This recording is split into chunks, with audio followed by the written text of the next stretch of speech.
चलो ये चाय पी रहे हो, बहुत अच्छे लोग हो आप। सभी आप लोगों से हाथ जोड़ के वंदना करता हूँ। हमारा जो चैनल है श्री सोनू महाराज, वो चैनल जरूर सब्सक्राइब करें और इन वीडियो को शेयर करते रहिए। અને જડી ભજન વાળી દીદી, અરે સુતોડી સુરતા જાગી રહ્યા, જાગ ભજन में लागी। देखो भजन बोला है वहां, भोजन नहीं। भजन कितने अक्षर हुए? 3।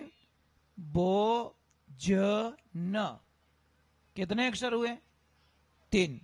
देखो इसमें बहुत बड़ा राज है। एक मात्रा है भोजन में और भजन में कोई मात्रा नहीं है।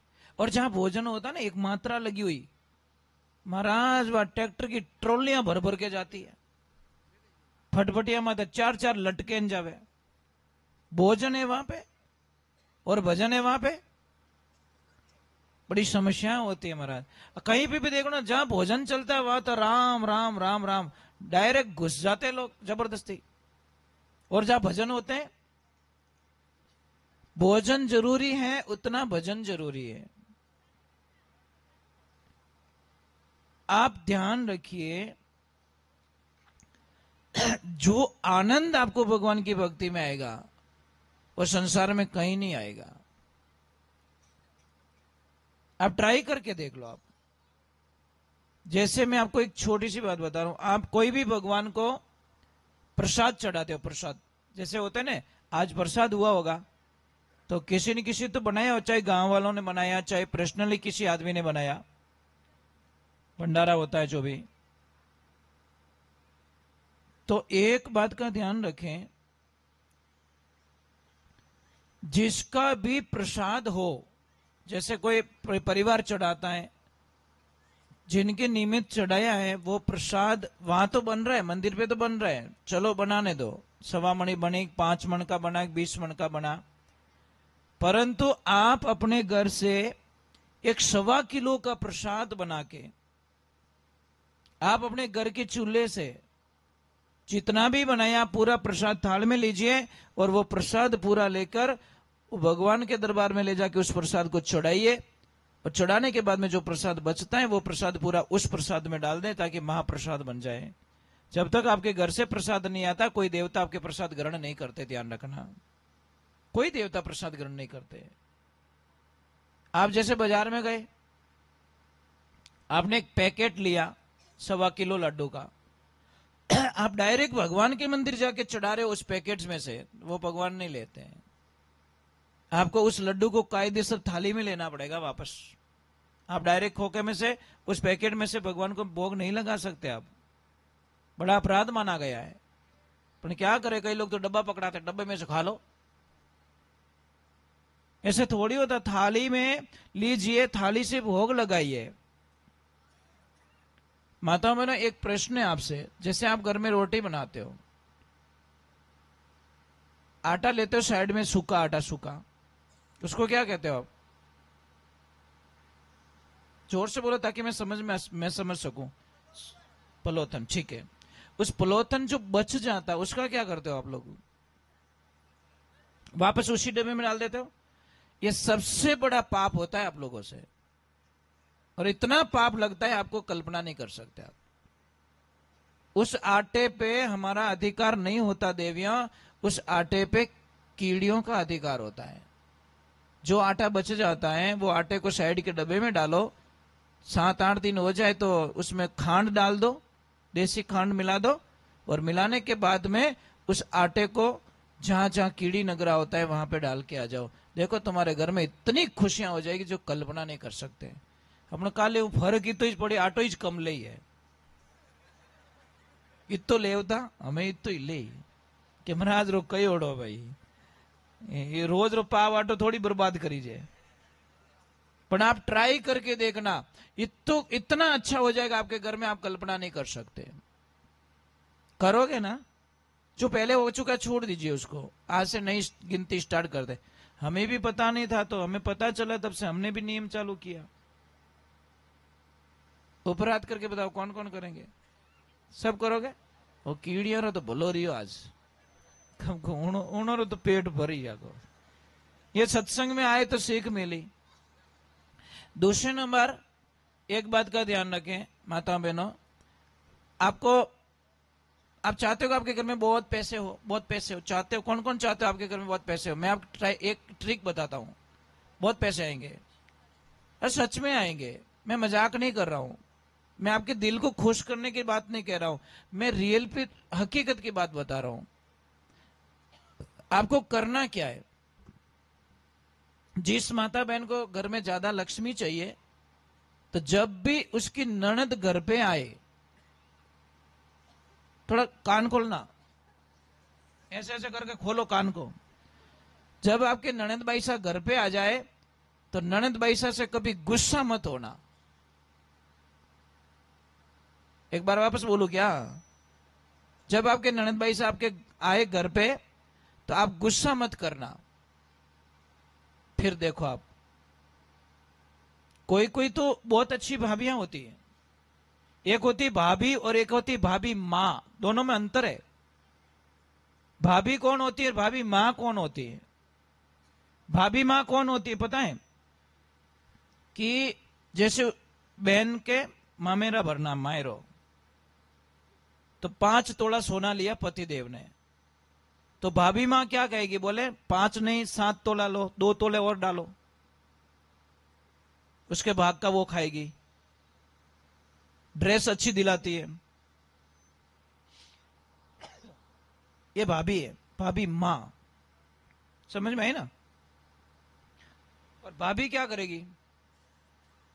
भाभी क्या करेगी? भाभी मां ने तो बढ़वा दिया, 5 का 7 करवा दिया, और भाभी क्या करेगी? हाथ रो 3.5 कराई छोड़े, कम करो, 3.5 तोड़ा ले लो, ज्यादा नहीं। नहीं लोगे ना सबका धुआं काट दूंगा, मेरा नाम पान की है। कोई पानी भाई तो नहीं हटे है तो नहीं ने? ये प्रॉब्लम्स होती। भाभी और भाभी माँ में बहुत फर्क होता है। भाभी माँ कभी भी उसके ननद को माँ बाप की याद नहीं आने देती साहब, पता ही नहीं चलने देती कि उसके माता पिता जिंदा है कि नहीं है। वो भाभी माँ कहलाती है, और भाभी हर बार उसके माँ बाप की याद दिलाती है। माताओं बहनों, मैं मजाक नहीं कर रहा हूं। एक लड़की को कुछ नहीं चाहिए, उसके वो पियर जाए, उसकी भाभी हंस के बोल जाए ना, तो उसके पास करोड़ों की संपत्ति आ गई। वो कोई चीज की भूखी नहीं होती। आप भी भूखे नहीं हो, आप पियर जाओ और अपने पियर में आपकी भाभी हंस के बोल जाए, कितना अच्छा लगेगा आपको, कितना बढ़िया लगेगा। और नहीं बोले तो बीतती उड़ी देखो। और रियलिटी भाई, हम यहाँ पे आए और आप लोग मतलब मैं कितनी कोशिश कर रहा हूं फिर भी आप नहीं हंस रहे हो, नहीं अच्छे बोल रहे हो, तो मैंने जो अच्छा भजन याद है वही भूल जाऊं। व्यवहारिक बात है महाराज। और आप खुश हो तो हमको ऑटोमेटिकली अच्छी अच्छी बातें याद आएगी। तो अभी दूसरे नंबर, कोई भी भाणेज आपका प्रणाम करे ना, आपको प्रणाम मत करने देना। भाणेज को बोले हाथ जोड़ ले भैया, प्रणाम मत कर, मामा के ऊपर बहुत बड़ा कर्ज चढ़ जाता है। भांजा कभी मामा के पैर ना छुए, ये बड़ा अपराधी होता है। हाथ जोड़ ले भांजा, वहां तक सीमित है। तीसरे नंबर माताओं बहनों, कोई भी साधु संत आ जाए तो आप भाव से उनकी सेवा कीजिए। पता नहीं किस दिन वो क्या देके चले जाए, कौन जाने भाई। इन जोगी वाली जोड़ियां हीरा माणक भरिया, मांगे जाने जोगी देते ऐसा वो दिल का दरिया। कोई बताओ जोगी आवता जाने लाख बधाई, जोगी मेरा अमित है कुण देखा मेरे भाई। पहचान करने वाला कर देता है, नहीं पहचान करने वाला नहीं करता है। कोई नगरी के सेठ थे, वो जिंदगी में कभी सत्संग में नहीं गए, कथा में नहीं गए, मंदिर नहीं गए, कंजूस। बट जाओ 1 रुपया दान करना पड़े तो बड़ी कंजूस प्रवृत्ति के। पर उनकी पत्नी थी ना, धर्म पत्नी, वो बहुत। पत्नी और धर्म पत्नी में भी फर्क है, भाभी और भाभी मां में फर्क है ना, उसी प्रकार पत्नी और धर्म पत्नी में फर्क है। पत्नी पति को विनाश की तरफ ले जाती है और धर्म पत्नी पति को धर्म के रास्ते धकेल देती है। फर्क इतना ही पड़ता है। पत्नी हर अमावस्या पूर्णिमा को पति को दबाव में करेगी, जाओ गायों को चारा डाल के आओ, जाओ पुण्य करके आओ, जाओ धर्म करके आओ, पति को जबरदस्ती पुण्य करवा देगी। और पति बोलेगा मैं गौशाला जाके आऊंगा, हाँ फिल्म देखने चलेंगे, गौशाला नहीं जाओ, नहीं पानी पूरी खाएंगे, भले नाक में हेडो निकले। पता नहीं, एक किसी ने मुझे पूछा कि महाराज एक चुटकला है, बता दीजिए, उत्तर बता दे। मैं भी फंस गया कि ऐसा कौन सा आदमी है जो करोड़ से करोड़पति को कटोरा पकड़ाता है। नहीं यार, मुझे पता नहीं है, मैं क्या समझ भी नहीं आया। बोला कैसा भी करोड़पति है वो कटोरा ही पकड़ाता है। પછી એક ભાઈ લારું બોલે મને ધીરો ક્યારે ગુરુજી પાણી પૂરી વાળા। मैं कि हाँ यार, चाहे कितने करोड़पति हो जाती कटोरा पकड़ा पकड़ो, पकड़ा कि नहीं पकड़ा के धार मुंडा में गाले पूरी पूरी, चाहे वो कितने भी पैसे वाले तो भी जाते ही पानी पूरी वाला कटोरा देता है, लो पकड़ो। अब उसका कटोरा लेके खड़े रहते लाइन में, ला भैया ला, અને ખાવે दूजो ने घाटो मुंडो अपनो रहवे। महाराज जी भाव होना चाहिए। तो पत्नी पति को धर्म के रास्ते ले जाती है। तो पत्नी वो थी ना, उनकी पत्नी, सेठ की पत्नी, वो बहुत दयालु थी, बहुत भाविक थी, सत्संग, कथाएं, भगवान का भजन, पूजा, आरती सब करती, पर सेठ को कोई लेन देना नहीं। एक दिन सेठ को बोला पतिदेव 60 साल की उम्र हो गई आपकी, एक दिन कथा में चले जाओ, बस सिर्फ एक दिन कथा में, ज्यादा जाने की जरूरत नहीं है, तो हमारा जीव ने शांति मिलेला, हमारी आत्मा ने शांति मिलेला।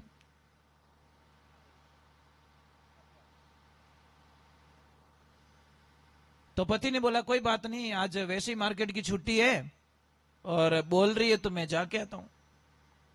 अब सेठ जैसे ही कथा में आते हैं, और एक बात रो ध्यान रखजो, जो आदमी जिंदगी में कभी कथा में आयोडो ज कोनी, भगवान ना भजन में नहीं आवे, मंदिर में नहीं आवे, अचानक वो आदमी दिख जाए तो सब उसको देखते कि नहीं देखते। जैसे कोई 100 रुपया कभी दान नहीं करता, ठीक है, और एकदम वो 1 लाख की बोली लगाए तो सब इन्हों मुंडो देखे कि नहीं देखे, यार इसको क्या हो गया, ये तो 100 रुपये भी नहीं देता, आज 1 लाख रुपया दे रहा है। सब देखने लगे, सेठ आए, सेठ आए, पूरे सत्संग पंडाल के लोग खड़े हो गए और सेठ जी को बोले आइए, बढ़िया करियो बिछावनो। सारे लोग बोले बैठिए।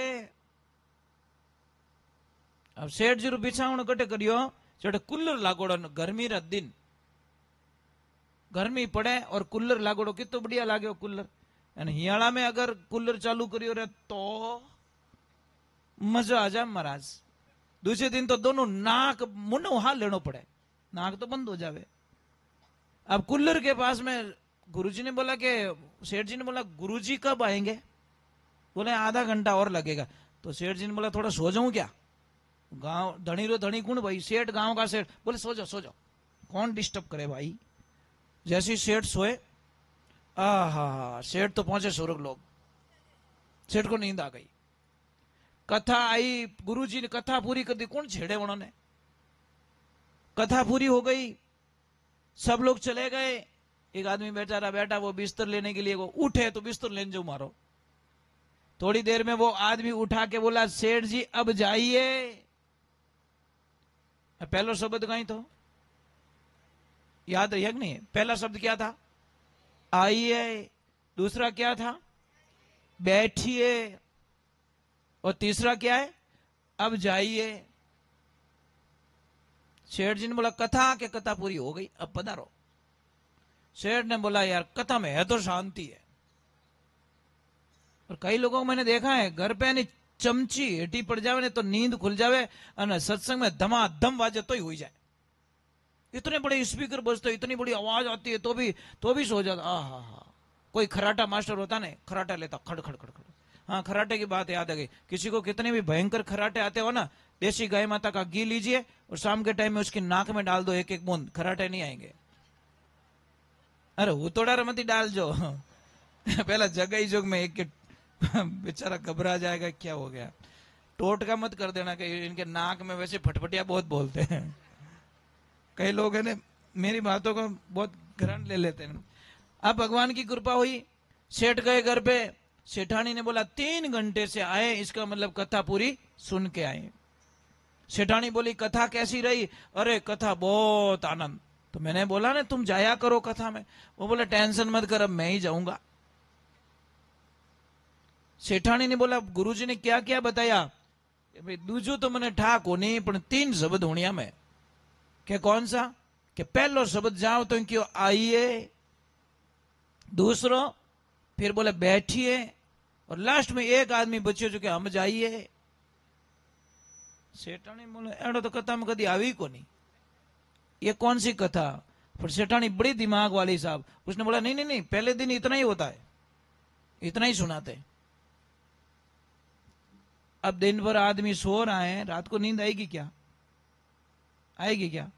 सेठानी तो बेचारी थक गई, वो बोली मैं तो सो रही हूं। सेठ बोला मुझे नींद नहीं आ रही है। तो एक काम करो ना, वो गुरुजी ने वो 3 शब्द बोले ना, वो बैठे बैठे जप करो। और सेठ ने आसन बिछा दिया, गर्मी के दिन थे, दरवाजा खुला था, हवा आ रही ठंडी ठंडी, और अकेले ही बैठे बैठे आइए, बैठिए और अब जाइए, आइए बैठिए और अब जाइए। एक चोर निकले, चोर की ओर सेठा दरवाजा खुलो है, अटे चोरी वे सके। और जैसे ही एंटर हुआ अंदर, और सेठ के मुख से निकला आइए, चोर बोले वो तो जागे ये तो जग रहा है। अब चोर खड़ा हुआ तो सेठ क्या बोला? बैठिए। चोर ने बोला ये तो बैठने के लिए बोलना है। चोर पीछे पीछे खिसक रहा, तो अब सेठ बोला अब जाइए। चोर आगे गया और बोला आज तो मर गया, ये कल बुलाएगा, लोगों को बोल देगा मेरी पोल खोल। कुछ पाने के लिए कुछ खोना पड़ता है। वो बेचारा कुछ धन लाया था आगे से चोरी करके, और सेठ की झोली में डाल के बोला अब लीजिए। तो सेठ बोले कहीं है कि चुपचाप रहे, जानता बिनता आगा मत करो। चोर देके चला गया। सुबह का टाइम हुआ और सेठ ने बोला सेठानी के क्या कि मेरा गुरु मंत्र सिद्ध हो गया। कि कैसे? कि देख झोली भर के जाए गया, कोई मेरी झोली में डाल के गया। अरे कौन डाल के गया ये तो मुझे पता नहीं है, पर इतना बोला कि अब लीजिए। सेठानी बोली 60 साल हो गए कथा में जाते हुए, एक भी बिस्किट भी नहीं ला सकी, और एक दिन में झोली भर दी। इसलिए कहते शब्दा मरिया मर गया, शब्दा छोड़ियो राज, जे शब्द विचार्या ज्यारा सर गया काज। सबदरी लागी वेसो जाने गफल कहीं जाने भाई, रंका लागी बंका लागी लागी सतन कसाई, शुआ पठावत गणिका लागी देश समेत सरगा जाई। सबदरी लागी वेसो जाने गफल कहीं जाने भाई, रंका बंका दोनों भील और बिलनी, दोनों भगवान ना भगत रास्ता में जावे। रंका ने सोचा कि मेरी पत्नी पीछे आ रही है, ये नवलक का हार पड़ा है, कहीं उसकी नियति खराब ना हो जाए, तो वो मिट्टी डाल रहा है। उसकी पत्नी आई, पतिदेव क्या कर रहे हो? कि ये सोने का एक हार पड़ा है, मैंने सोचा तुम्हारा जीव इसमें फंस ना जाए। तो उसने बोला मिट्टी पे क्या, मिट्टी डाल रहे, आगे चलो ना। पति को समझ में आ गई मेरे को सोना दिख रहा है, इसको मिट्टी दिख रही है, मेरे से आगे बढ़ गई है, ये सोने को भी मिट्टी में देख रही है। महाराज एक बात ध्यान रखना, सबसे बड़ा स्वर्ग लोग इस धरती पे है। जिस परिवार में क्लेश नहीं है, जिस बाप बेटे के बीच में वाद विवाद नहीं है, जिस पति और पत्नी के बीच में झगड़ा नहीं है, भाई भाई के बीच में झगड़ा नहीं है, बस वही तो स्वर्ग लोग हैं। आप कहां स्वर्ग ढूंढने जाते हो? स्वर्ग कोई अलग परत नहीं है, परिभाषाएं हैं स्वर्ग की। जहां शांति है वहां आनंद है, और जहां अशांति है वहां आनंद नहीं हो सकता। और पति और पत्नी की विचारधाराएं अगर नहीं मिलती ना, तो समझ लीजिए वो घर कोई काम का नहीं है। आप ट्राई करके देख लो आप, पर किसको समझाएं ये बातें? हमें कितना जीना है, कोई भरोसा नहीं जीव का, कल चले जाएंगे। एक मेरा विशेष निवेदन है, दोनों हाथ जोड़ के, कि 25 फरवरी से 2 मार्च तक, ये 25 फरवरी आ रही नहीं, 2 मार्च तक हमारे आश्रम पे भागवत कथा है, आश्रम पे। और 3 मार्च को तुलसी माता का विवाह है, ठाकुर जी का विवाह है, और उस विवाह के साथ में 51 बच्चियों की शादी आश्रम पे। आप सबको मैं निमंत्रण दे रहा हूं, दोनों हाथ जोड़ के, कि आप जरूर पधारना। आशीर्वाद देने के लिए 7 दिन में कभी भी आ सकते हो, कथा में भी आ सकते हो, और दर्शन देने के लिए जरूर आ सकते हो। दूर तो है नहीं, 60, 70, 80 किलोमीटर होगा यहां से तो एक दिन का टाइम जरूर निकालना। यहां से पूरी बस किराए कर लेना एक, ठीक है, और आप आ जाना भाई। देखो एक बार आओगे तो बड़ा अच्छा लगेगा। एक भाई बच्चियों को आशीर्वाद देने के लिए तो आ सकते हो ना, तो आप जरूर पधारना, मेरा निमंत्रण है हाथ जोड़ के कि। और हमें बहुत खुशी है कि इससे पहले हम 98 बच्चियों की शादी करवा चुका हूं इससे पहले, और 51 ये हो जाएगी, शायद ज्यादा भी हो सकती है। ये करने वाले कौन है? प्रभु है, परमात्मा है। हमसे कुछ होता नहीं है, ये तो फालतू का झंझट है, मैंने किया, ये लफड़ा फालतू का। करने वाले परमात्मा है, निमित्त हमें बनाया जा रहा है। और एक छोटी सी बात है, थोड़ा नाराज मत होना, कई नवयुग मंडल भी यहां पे बैठे हैं। मैं आपको एक प्रार्थना करना चाहता हूं। एक तो देश का सैनिक जो बॉर्डर पे लड़ रहा है ना, उसका सम्मान करना भाई। और एक संत जो धर्म के लिए लड़ रहा है रात दिन, संत और सैनिक दोनों लड़ रहा है, एक धर्म को बचाने के लिए लड़ रहा है और एक देश की बॉर्डर पे लड़ रहा है। अभी देखो हम यहाँ पे इतने मजबूत बैठे हैं, सारी सुविधाएं, और वो बॉर्डर पे इतनी प्रचंड ठंडी पड़ती है ना, वो बॉर्डर पे खड़े किसके लिए? हमारे लिए। एक रियल हीरो और एक रियल हीरो। रियल हीरो पे विश्वास मत करो, वो तो फिल्मों की एक्टिंग है, पर रियल हीरो हमारे फौजी भाई है, ध्यान रखना। उनकी कदर करो, उनका ध्यान करो, उनके लिए प्रार्थनाएं करो। दूसरे नंबर, एक माता बहनों, आपसे मेरा विशेष निवेदन है, जो छोटे बच्चे होते हैं, छोटे बच्चे, उन बच्चों को मारपीट मत करो। छोटे बच्चे सच में भगवान का रूप होते हैं। आयो मजो बेटा टाबरन, खुश हो गए भाई, क्योंकि इनके पक्ष की बात आएगी, क्योंकि रोज प्रसाद मिल तो रही उन्होंने। नहीं नहीं बेटा अभी नहीं मारेंगे, मम्मी को मना कर दिया मैंने। सुबह सुबह तो टाबर ने हाको करना ही नहीं, अगर अच्छो पढ़ाना चाहो तो। कारण बताऊं, सुबह सुबह बच्चे को अगर कुछ बोल दिया ना, पूरा दिन वो भूलता ही नहीं है। अगर आपको एक बात कहना, आपको हाथ भारी हो जाए ना, मैं हाथ हल्को करने सिस्टम बताऊं तारे, वो स्कूल पाचा जने धमेड़ा मेल देना। सुबह सुबह नहीं भाई, सुबह सुबह थाने कोई चीजों दिया रहे तो सुबह उठता ही तो પછી રોટી આડી પ્રેમ બને કદી नहीं बन सके महाराज। झाड़ू ही काटो तो ऊंधो झाड़ू पकड़ नहीं काट सको। सुबह सुबह किसी को ग्राहक भी भाई पहला ग्राहक खराब मिल जाए तो पूरा दिन खराब होवे।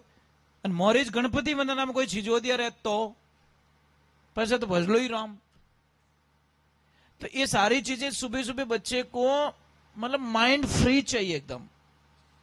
वो अगर जिद कर रहा है, रोने वाला है, तो उसको कुछ ऐसे ऐसे आश्वासन दे दो, बेटा तू स्कूल जाएगा तो तुझे ये चीज मिलेगी, ये चीज देंगे, ये चीज देंगे, तो हो सकता है उसकी आशा पे वो चला जाए। चलो ये चाय पी रहे हो, बहुत अच्छे लोग हो आप। क्योंकि ये चाय इतना खतरनाक जहर है, क्या बोलूं मैं आपको। आदमी की जिंदगी की 20 साल की जिंदगी चाय खा गई। कितना? 20 साल। मजाक नहीं करो, इसमें केमिकल है। ओरिजिनल चाय कितने की किलो है पता है आपको? 1 करोड़ 20 लाख की 1 किलो चाय। 1 करोड़ 20 लाख रुपए की 1.25 करोड़ रुपए की 1 किलो चाय आती है साहब। समझ में आ रही ना आपको?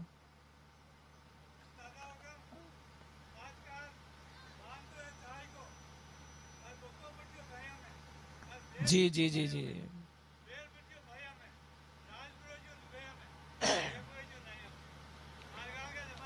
नहीं दादाजी बहुत अच्छी बात बोले। गाय माता कितनी दुखी है आपको पता है कि हम कल्पना भी नहीं कर सकते महाराज, सोच भी नहीं सकते उसके बारे में। अभी हमारे आश्रम पे तो 70 गाय है हमारे पास में तो, और कभी आके देखो स्वर्ग लोक में रहती है वो। मतलब 400 फुट हाइट पे आश्रम है हमारा, पहाड़ के ऊपर, वहां गाय माता है हमारे पास में। और ऐसी सुविधाएं दे रखी है ना, आप देखोगे तो आपका मन खुश हो जाएगा। इतनी तो आदमियों के लिए सुविधा नहीं है, ऐसी सुविधा आश्रम पे दे रखी है उनको। हर गाय माता के लिए पंखा वगैरह वगैरह। इतना कीचड़ नहीं मिलेगा आपको गाय हमारे वहां पे आश्रम पे, इतना कीचड़ नहीं मिलेगा आपको। कारण ध्यान देते हैं। रात को 5-6 बार गाय को चेक करते हैं हम लोग। भाव है, और एक बार आओगे तो आपको बहुत अच्छा लगेगा।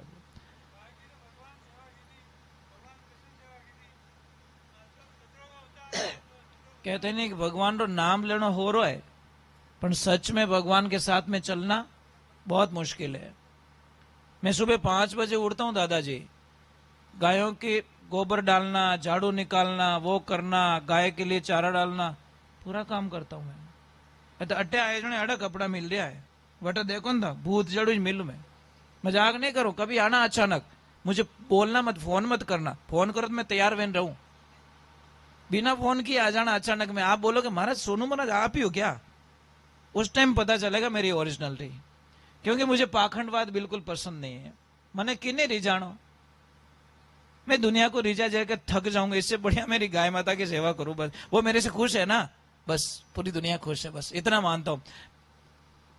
इतना मुझे पता है मेरी गाय मुझसे खुश है बस। और ऐसी ऐसी गाय माता प्रभु, मैं नहीं दिखता हूं तो दूध नहीं देती मैं नहीं दिखूं ना तो दूध देवी को लात खाओ अब उनका आइडिया क्या किया, दूध निकालने वालों ने आइडिया किया क्या, एक दिन उन्होंने प्रयोग किया कि चलो प्रयोग कर लेते। क्या किया, मेरे प्रवचन लगा के मोबाइल में लगा के उसके सामने रख लिया, तो दूध दे रही है आराम से, भजन सुन रही, दूध दे रही है। तो उन्होंने बोला, मैंने पूछता हूं भाई दूध दे रही है, अरे क्या हमारे पास एक आइडिया आ गया। मैं क्या आइडिया आया, क्या आपके भजन लगा के मोबाइल में रख देते हैं, वो गाय माता आराम से दूध दे रही है। मैं ओ टोट को हावड़ा भाई ये तो बहुत अच्छी बात हो गई कि कम से कम दूध तो दे रही है। आप ट्राई करके देखिए, एक बार गाय से प्रेम करके देखिए, आप में कितनी भयंकर मुसीबत है गाय माता टाल देगी, ये गारंटी मेरी। पर आप एप्लीकेशन गाय के कान में लगाओ, बोलो ए मां मैं दुखी हूं, मां मैं प्रॉब्लम में हूं।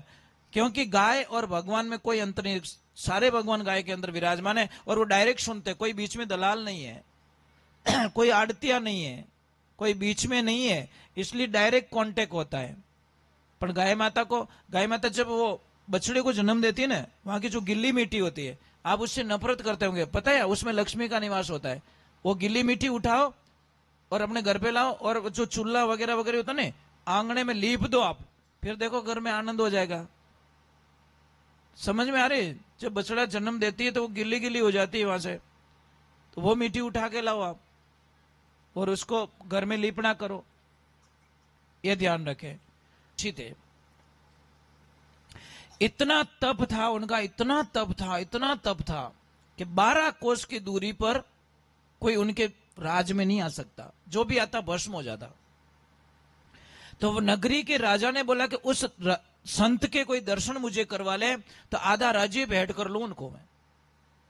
कौन, सारे बोले नहीं भाई महाराज के पास में हम नहीं जा सकते, पहुंच भी नहीं सकते वहां पे, 12 कोस दूर से ही हम नष्ट हो जाएंगे। सारे लोग थक गए तो एक वेश्या आती है गांव की, नगरी की वेश्या आके बोली, राजन मैं गुरुजी के पास में ले चल सकती हूं, मेरे में वो ताकत है। बोले कैसे, कि वो तुम नहीं जानते, 2 बोरी तमाकू लाके दे दो मुझे, कुछ नहीं करना है आप लोगों को, 2 बोरी तमाकू लाके दो, फिर क्या करेगी देखते जाओ तुम मैं क्या करती हूं। अब उसने क्या किया, जैसी बॉर्डर पे गई, उसको पता है यहां से उनका सीमा चालू हो जाती है, वहां से तमाकू का धुआं करना स्टार्ट किया उसने। और शास्त्र कहता है कि जहां तमाकू का धुआं फैलता है ना, वहां सारा तप खत्म हो जाता है, जो एनर्जी होती है वो खत्म हो जाती है। उस वेश्या ने धुआं करते करते करते करते करते महाराज के पास में पहुंच गई, और जैसे ही महाराज उल्टे लटक के तप कर रहे थे, वहां पे जाके धुआं किया तो महाराज जी नीचे गिर गए। नीचे गिरते ही बोले कि इस मृत्यु लोक में ऐसा कौन पैदा हो गया जो ब्रह्मा विष्णु महेश भी मेरा ध्यान नहीं डिगा सके, कौन ऐसा पैदा हो गया। तो वो वेश्या बोली, मैं आ गई तुम्हारे पास में। कि कैसे, कि इस तमाकू की मेहरबानी से। और आपको पता है, सुन के अजीब लगेगा आपको, ये तमाकू नहीं है, तमाकू नहीं है, तमाकू है। क्या है, और ये किससे बनी, अभी बोल दूं, सच बोल दूं, ये किससे बनी, इसकी पैदाइश कैसे हुई तमाकू की। ये गुस्सा कर देंगे मेरे पे ये पीढ़ी वाले कि महाराज तो फालतू के आटे खावे, और मैं सत्य बता रहा हूं, तमाकू नहीं है, तमाकू है। तमा मतलब गाय, संस्कृत में गाय को कहते हैं, और खून मतलब गाय के खून से ये तमाकू का पौधा पैदा हुआ साहब। और तमाकू खाने वाले का यज्ञ कभी सफल नहीं होता, कभी देवता प्रसाद ग्रहण नहीं करते, अशुद्धिकरण होता है तमाकू से। और तो मिराज खाए 15 मिनट पहला और बाद में अजान ओम स्वाहा, उसका यज्ञ कब सफल होता है? मिराज तो मुंडा मन के जय बाबा री, ये तेरी भली हो तेरी। महाराज जब आपके घर में यज्ञ हो ना, मैं आपको शुद्धिकरण बता देता हूं, करना आपकी इच्छा है, नहीं करना मेरा धर्म, मेरा कोई लेन देना नहीं, परंतु 41 दिन पहले 45 दिन पहले घर में सब गंदा खान पान छोड़ दो, अगर यज्ञ का फल लेना है तो। कोई बीड़ी पीता है तो छोड़ दो, कोई गुटखा खाता है तो छोड़ दो, कोई सिगरेट पीता है तो छोड़ दो, कोई है ना, छोड़ दीजिए आप। और 45 दिन बाद में आप यज्ञ में बैठ सकते हो, इसमें कोई शंका नहीं है। जीजी माता राधे राधे, ऐसे धोखा नहीं दे सकते भाई। पास बैठो हेटा, अद बिचला कुल्लर भूंडी हमारा।